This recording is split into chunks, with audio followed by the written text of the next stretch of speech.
യോശുവയുടെ പുസ്തകം 12-ാം അധ്യായം. ഇസ്രായേൽ മക്കൾ യോർദാൻ അക്കരെ കിഴക്ക് അർന്നോൻ താഴ്വര മുതൽ ഹെർമോൻ പർവ്വതം വരെയുള്ള രാജ്യവും കിഴക്ക് അരാബ് മുഴുവനും കൈവശമാക്കുകയിൽ സംഹരിച്ചു കളഞ്ഞ തദ്ദേശ രാജാക്കന്മാർ ഇവർ ആകുന്നു.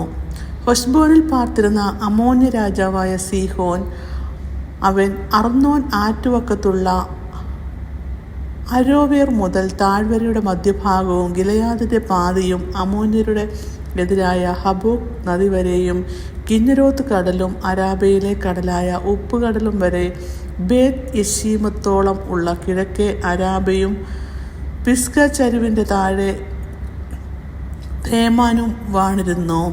ബാശാൻ രാജാവായ ഓഗിൻ്റെ ദേശവും അവർ പിടിച്ചടക്കി. മല്ലന്മാരിൽ ശേഷിച്ച ഇവർ അസ്തരോത്തിലും എദ്രയിലും പാർത്തു. ഹെർമോൻ പർവ്വതവും സൽക്കയും ബാശാൻ മുഴുവനും ഗെശൂര്യരുടെയും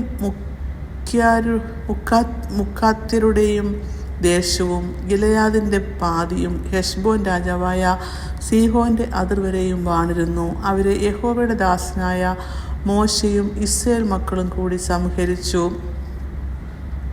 യഹോവയുടെ ദാസനായ മോശ അവരുടെ ദേശം രൂബേന്യർക്കും ഗാദ്യർക്കും മനശ്ശെക്കും പാതിഗോത്രത്തിനും അവകാശമായി കൊടുത്തു.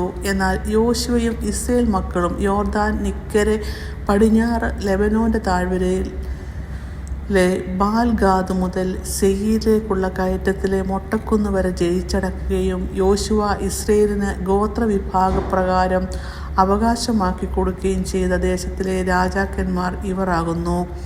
മലനാട്ടിലും താഴ്വീതിയിലും അരാബയിലും മലഞ്ചെരുവുകളിലും മരുഭൂമിയിലും തെക്കേ ദേശത്തും ഉള്ള ഹിത്യർ, അമോര്യർ, കനാന്യർ, പെരിസ്യർ, ഹിവ്യർ, യെബൂസ്യർ എന്നിവർ തന്നെ.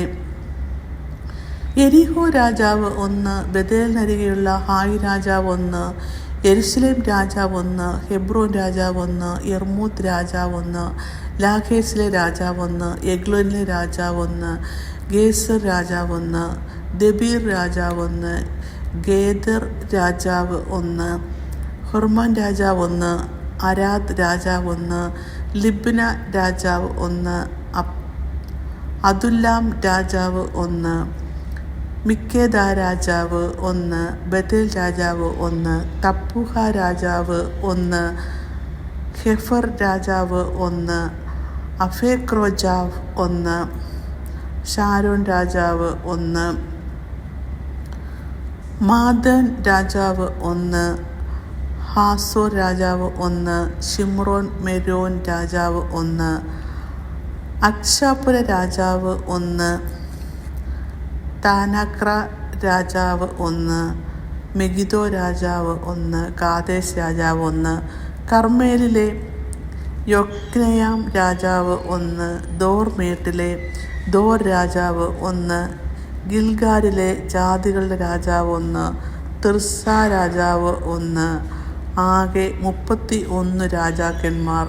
ഇങ്ങനെ യോശുവയുടെ പുസ്തകം 12-ാം അധ്യായം അവസാനിക്കുന്നു.